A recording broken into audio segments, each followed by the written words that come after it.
Hi there, Paxton Swisher here with the College Democrats of North Texas, weekly update. I'm here with Sean Byrne of Byrne Notice, the biggest politics and music podcast in Denton, Texas.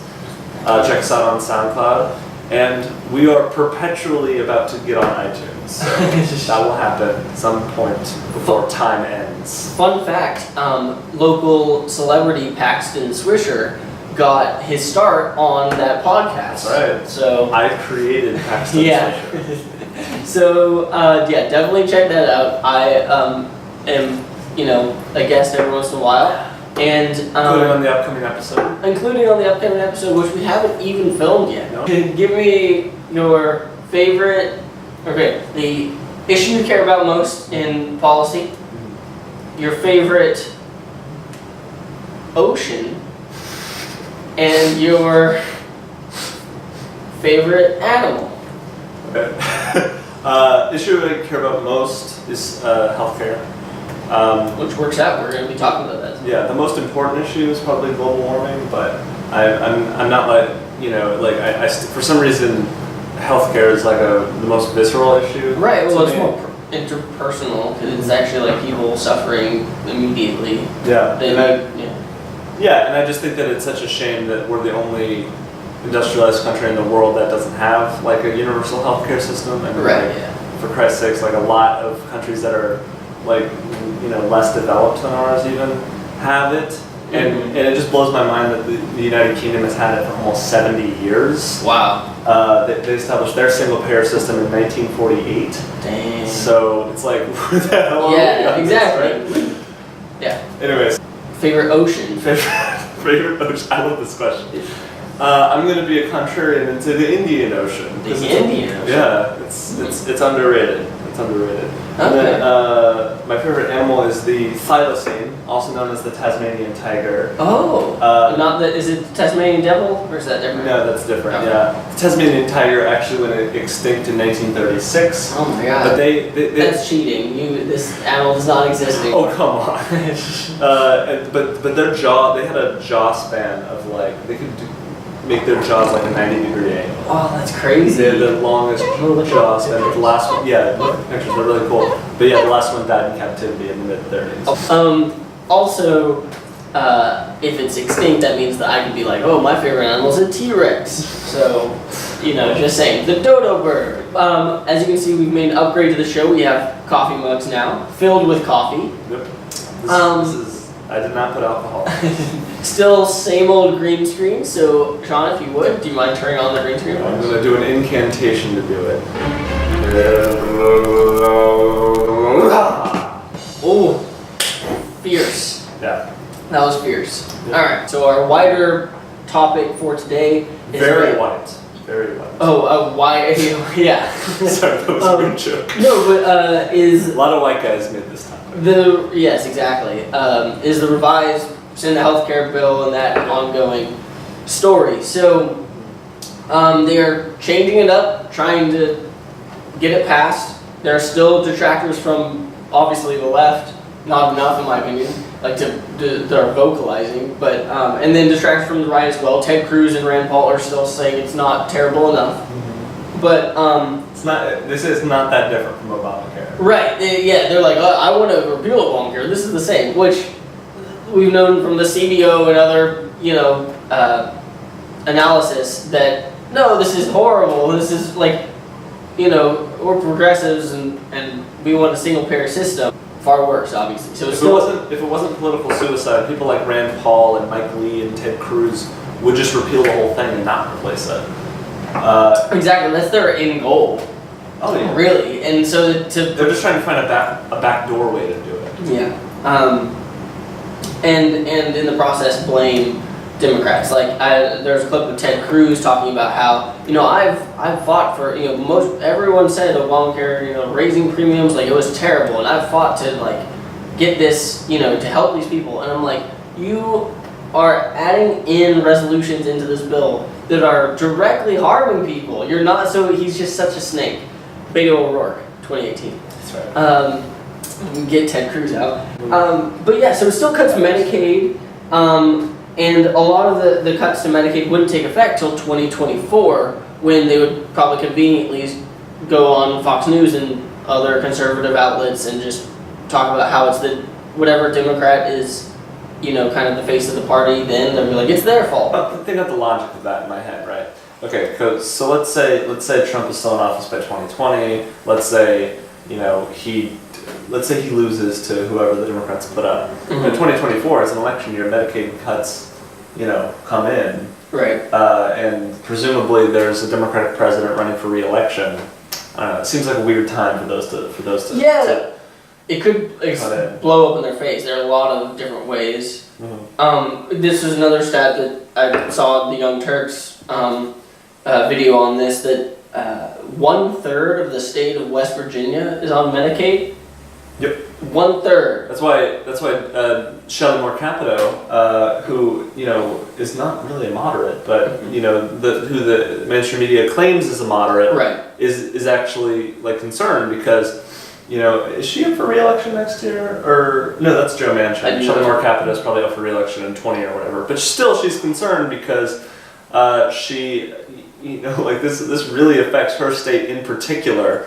So it's not, just to be clear, it's not that these people care necessarily. It's just that they're politicians. Yeah. And they like having jobs. Yeah. So these moderates are not as sincere as a lot of the people in the news media would have you believe. Well, exactly. So which is why it maddens me when they say the liberal media, because the media does so many favors for these Republicans. Because number one, it's been shifted, like you're saying. So the moderates are really what would be 10 years ago right-wingers, like hard right-wingers. Mm-hmm. But now we've shifted it so far. And then they get to come on and just in the teensiest bit say oh, well, I'm really not in favor of totally screwing over my entire constituent base. I don't want to kill people. Yeah, and then I will, though, if we kill less people. Yeah, exactly. And then they get credit for that. I'm like, don't give them credit for that. That is we shouldn't be having this conversation. Yeah. And to a certain extent, liberals are having to work overtime because we actually care about people. Mm-hmm. And so we're not willing to say, oh, fine, let the clock run out and see what happens and people will get killed. But liberals don't want to do that because we're trying to care for people. Yeah, okay, I have 3 points. So, yeah, I don't want this to pass, even if it'd be better for Democrats next year if it did. Secondly, in 1964, Barry Goldwater was running against Lyndon Johnson. He was considered a huge right-winger at that point, right? And he was crazy, and Lyndon Johnson won in a landslide against him. These days, if I'm being generous, he would be considered a moderate Democrat. So my third point is kind of a fun point, which is that I read an article this morning that Republicans want to carry guns. Republican congressmen want to carry guns on the Capitol because of the shooting of Steve Scalise. Right. And so now they've gone from wanting to indirectly kill their constituents to directly kill their constituents. Yes. Oh my God. So, wow. Yeah, that's where we are in American politics. And I do not get credit for this joke. Credit to Young Turks again. But, so from that story, sounds like the congressmen want to bear arms in Congress, but will not allow women to bear arms. If you saw that story last week, yes. So anyway, but yes, no. So this is, and Mitch McConnell comes out saying that there's unprecedented obstruction. Because of this unprecedented obstruction, we're having to revise the bill and do all this stuff. And I'm like, you have to be such a slimy politician to keep a straight face while saying that. Because this is the guy... Or a very, very jowly downward turtle-like visage. Because they've got so much, record-breaking, literally record-breaking obstruction. It should be in Guinness. Yeah. So it's it is the Republican politician way of thinking. Of down to its purest form of when I do it, it's okay, but when you do it one tiny little percent, oh my God! And by the way, I want to get back to the details of this bill in a second, but they like that. They enjoy it. Yeah, of course. They get off on it. I'm not joking. Like they laugh behind our backs when they intentionally go out and say you've done this and that because they know their constituents will buy it and not see the hypocrisy. And they know that the mainstream media, for the most part, will kind of fall in line with that narrative. Well, they'll say tomato, tomato. Exactly. Yeah. So I saw somebody on CNN this morning or MSNBC who was defending the revelation about the fact that there was an ex-Soviet agent in the meeting with Donald Trump Jr. And Paul Manafort and Jared Kushner, and he was just like, maybe it was a Democratic operative. And so it's like, and he just laughed, like he laughed about it when confronted about it. They literally laugh at our faces when they engage in this kind of hypocrisy. But just to go back to the details of this bill, like they've decided to keep a pair of taxes on high-income people in this bill. Right, that's they're toting it as like, oh, see, it's not terrible, not as terrible because we're keeping, what is it, like a small amount of taxes that go toward like the opioid problem or something like that, like the funds. Yeah, exactly. They want to appease people like Shelley Moore Capito and Rob Portman and people like that who are more interested in kind of addressing the opioid epidemic because their constituents suffer from it oftentimes. So, and of course, that goes into an entirely different thing about race and how war on drugs unless white people are being affected. Yeah. Which that's a topic for a different episode. Yeah. But to kind of put a button on this, which is a point that you hit perfectly on the head, which is that they're laughing to our faces on this kind of stuff. They are punching us in the face and then are sure of themselves that we won't punch back. Yeah. And I mean that, figuratively, not literally. And so, if you are upset, right, about this type of stuff, if you see them laughing at you like that, the way you do it is you get involved. Like, getting involved and keeping on them and just like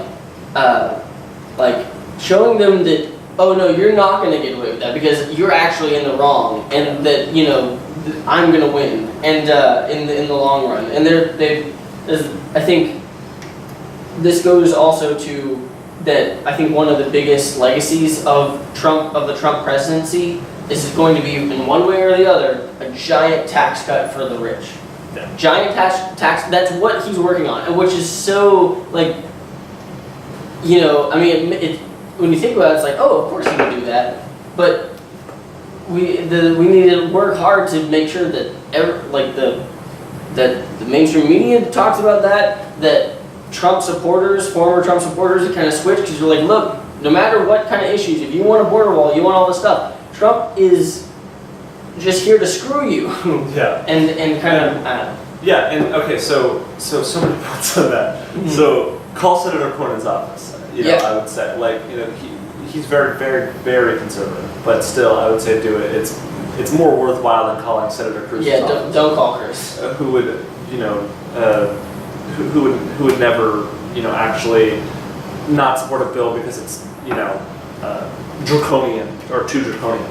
But also, sometimes it annoys me when people talk about the mainstream media and kind of generalize about what they do without actually ever watching it. I watch the mainstream media. You subject yourself? I subject myself to it mostly because my mom watches it 24/7. Right. And to their credit, they do talk about the tax cuts on the wealthy in this bill quite a bit.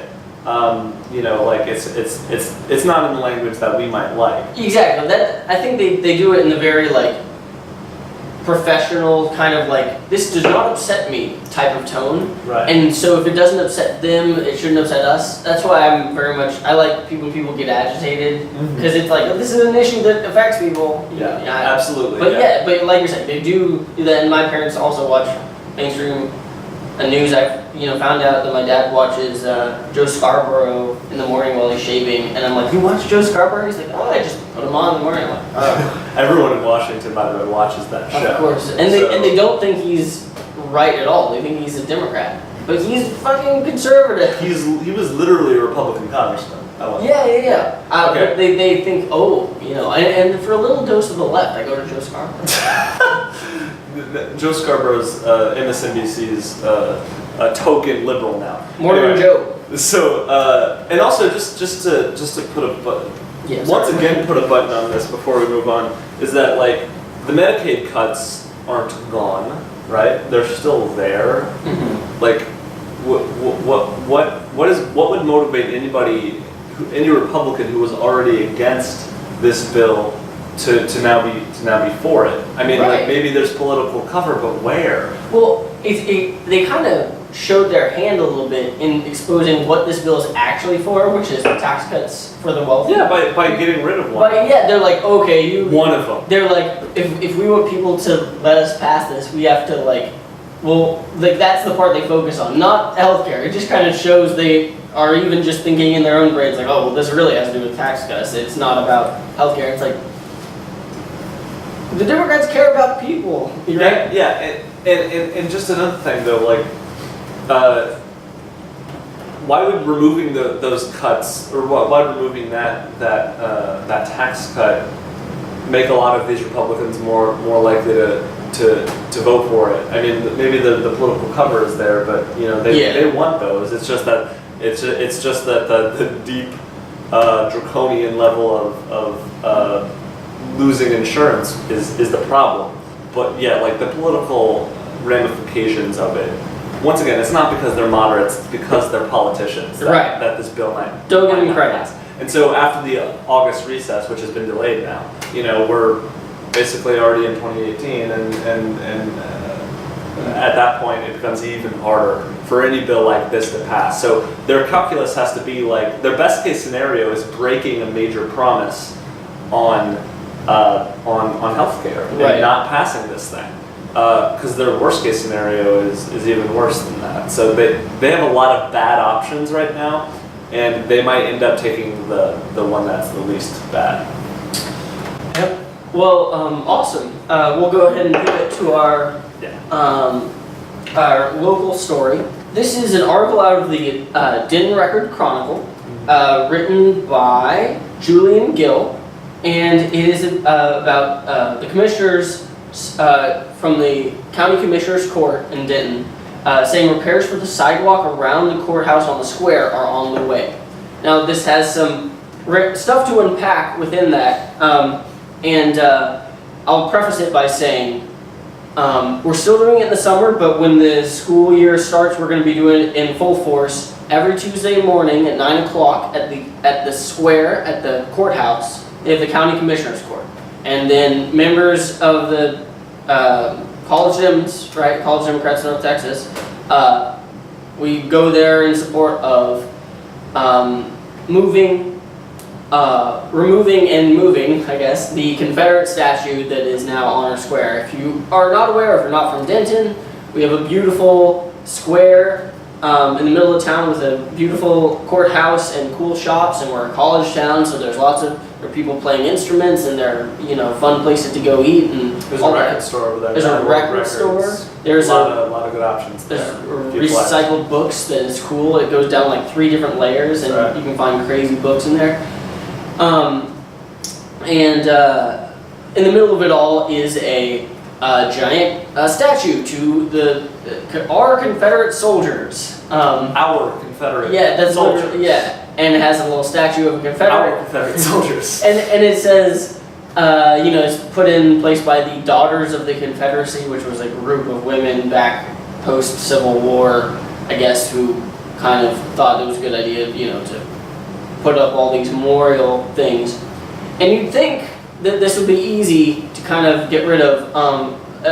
A lot of the population of Denton. I wouldn't think that. I was naively thought that, but a lot of the population of Denton thinks that this statue is part of our heritage. Like that, they use that word. Now they're not a majority. It's a lot of usually older folk. Now that's okay. anecdotal evidence, but we're a college town, but we coexist right. with a lot of old people. We do live in Texas, and it's a relatively conservative city, despite yes. the fact that a lot of college students, because we're temporary. Yes, exactly. Most of the time, or mostly. So exactly right, and so we kind of have this dual nature where people think of us as a liberal city because of the college students, but we don't vote that way because college students don't go out and vote and whatever. And the county commissioners represented by Michael Burgess. Yeah, no. Yeah. The commissioners on the court, who are nice, I know all of them and see them on a weekly basis, but they know this and they follow their constituents who vote for them, who are elderly, majority elderly because that's who the biggest population who vote.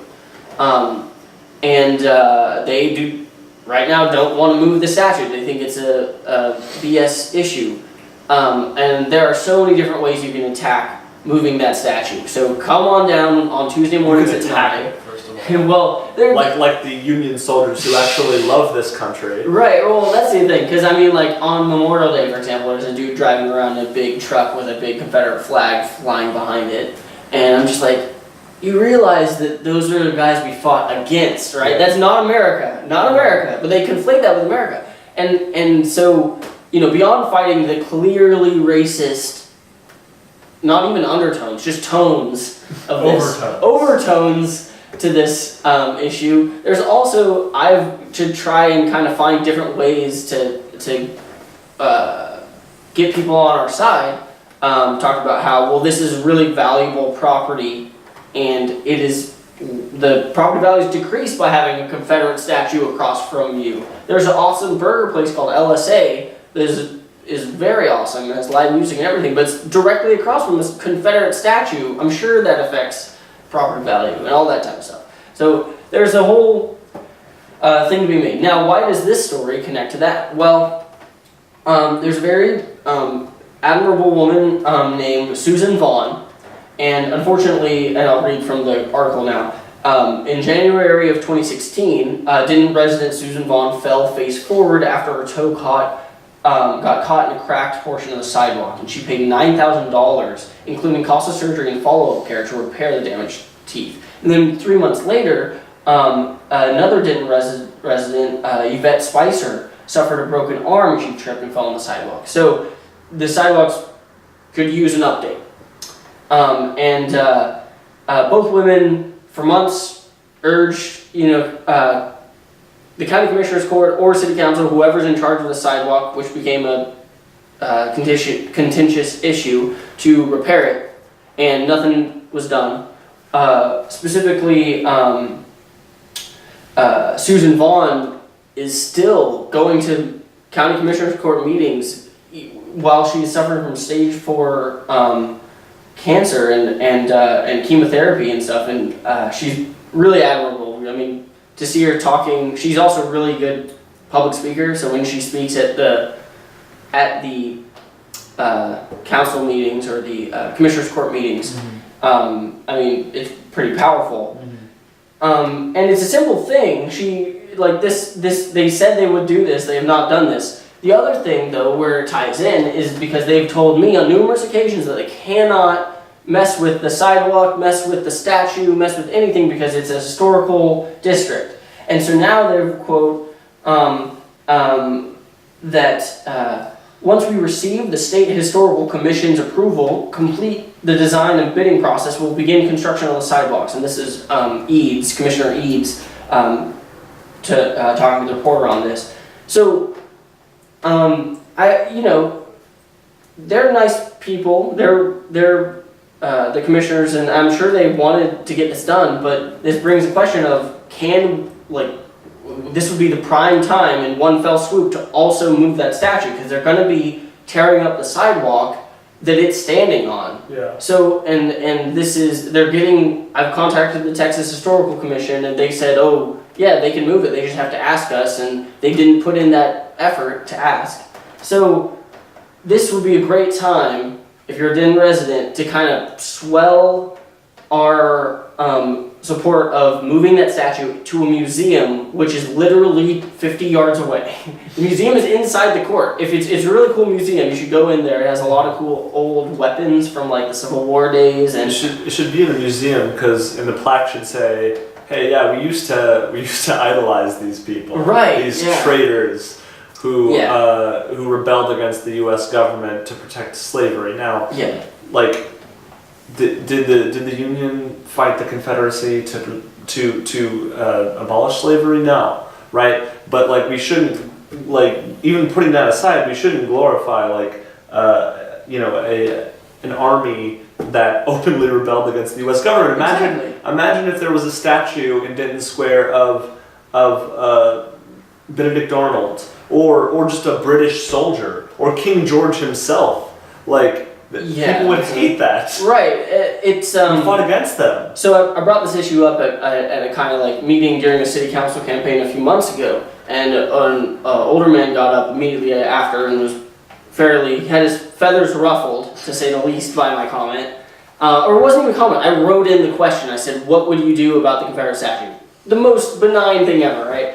But he got all agitated about it, and he started talking about how the Democrats and liberals and people who want this statue removed are akin to Hitler. And he was using that word. He was saying they are no different than Hitler and the Nazis. And he kept talking about it and talking about revisionist history. And it is such projection because no, we're actually acknowledging the history of the statue. That's why we want to put it in a museum. And then you're the one doing revisionist history if you are glorifying what, is like, it's common sense. You can see we're, an army that fought for a terrible, terrible value, which is the state's right of keeping slaves. Yeah. They were like, it's a state's right issue. Yeah, it's the state's right of having slaves, of enslaving, raping, systematic brutality of African Americans. Okay, so when it comes to what the old guy was saying, like, he didn't realize this, but he wasn't making liberals look bad. He was downplaying what Hitler did.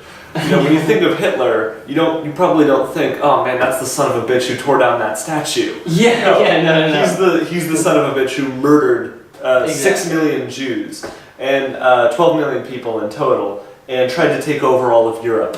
So don't, like, when you use that comparison, like, I don't even use that comparison with Trump. Exactly. And I hate Trump. Exactly. Yeah, but like, it's the highest shelf possible, and I shouldn't make this motion. It's the highest shelf possible, and you shouldn't almost ever go there. Right.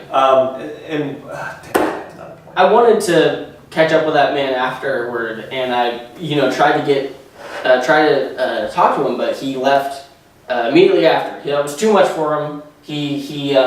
What was it? He was triggered and he had to go to a safe space, as far as I understand, because I was like wanting to continue the conversation, but yeah. So Commissioner Eads is the only one quoted in this, but there's him and as well as the head of the County Commissioner's Court, Mary Horn, are kind of pretty important, crucial people in switching so we can move the statue. Yeah.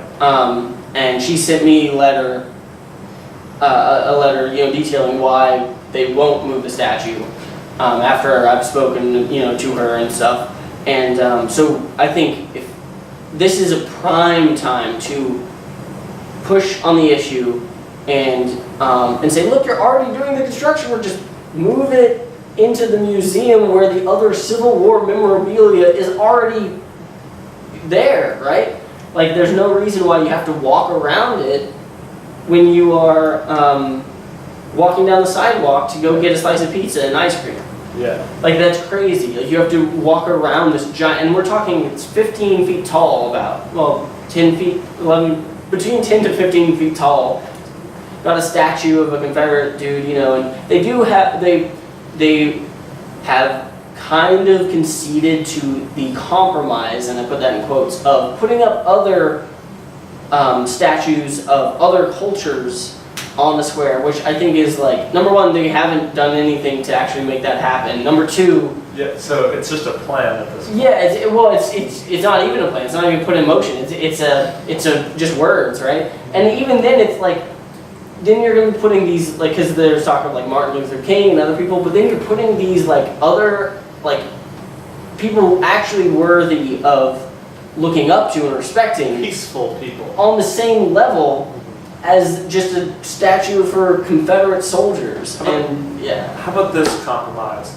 You get to have your, violent pro-slavery crusader on display. Right. You get to put up a statue of Nat Turner, Who's Nat Turner?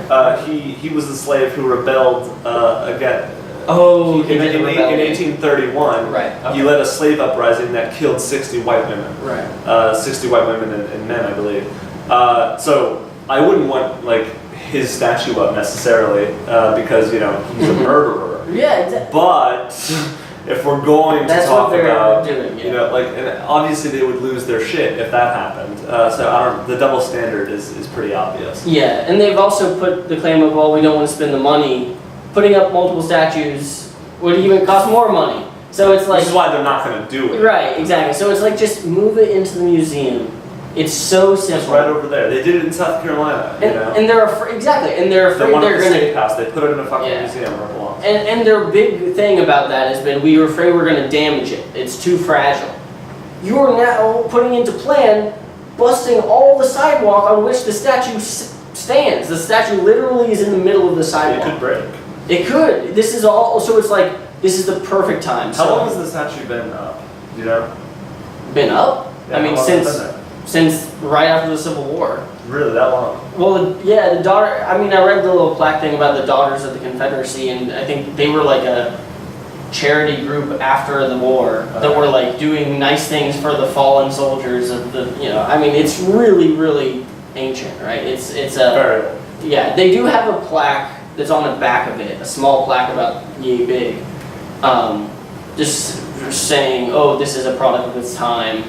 That type of stuff. So they do have that. That's been their concession a long time ago. They put that, but you don't see that because it's on the back, and on the front is the engraving that the sisters of the Daughters of the Confederacy put there, saying, "Oh, this is for our Confederate soldiers who fought and bravely died," and it's all. I mean, it's very, very dated, right? So, but people just lack perspective because they look at that and they say, "Well, that's our history." Like, we can't tear that down, right? And I'm like, if you're an African American person and you're not thinking about race at all right now, you're walking down the street, and like, this is America. You have to think about what color your skin is while you're just walking down the street. But you look over and you're immediately reminded of, oh yeah, I was not welcome in this country at all 300 years ago, and there's been it's been such a slow process to even get to where we are now, and they still don't want to move the statue, which is a sign of like the most terrible kind of things that the country's done. So it's like, you're, to the citizens of Denton and of all races, but particularly African Americans, this is a giant middle finger in my head. It's just like, look, we're having a giant middle finger to you right here on our square. So it might as well be a statue of his middle finger. Yeah. That'd probably be less offensive, but they wouldn't think so. They'd be like, oh, how offensive that would be. Dear. It's like, oh yeah, how offensive that would be. And that old guy would say that it's just like Hitler to have that middle finger. Yeah, remove it. So yeah, like, and just by having that statue there, just to finish this thing off, like, by having that statue there, it's not reopening old wounds, it's just pouring salt on existing wounds. Because like, when you have murderers who, like the murderer who killed Philando Castile, when you have someone like that acquitted, or like, it's just a sign of how little we've actually traveled when it comes to the history of racial progress in America. And so it's like, it doesn't need to be there. It's just an insult to all those people who have to, face the grim realities of being black in America already. Right, and they will get all upset and say, well, what are you talking about? Racism is gone. We had a black president, all this. There's still tons and tons of work to be done. And it's like, like, it's stuff like this that's just like, oh my God, you'd think if we lived in a society where racism was gone, this would be a no-brainer. Yeah. But they'll twist it around and say, no, it's racist to get rid of this because this is white culture. I'm like, this is not. If you're proud of this culture, then you're doing it wrong. Yeah, white culture. Whenever they say white culture, that means it's their pride in hating other cultures. Exactly. Yeah. You don't get to claim culture when you're talking about how much you hate other cultures. If you wanna get really into like, I'm trying to think of like a super white piece of history, like fiddle. You know, like fiddle. Well, like fiddling and bluegrass or something. Even though that's not even white, it's multicultural. That's a bad example, but rock and roll created by white people. Yeah, for white people. Oh crap. Okay.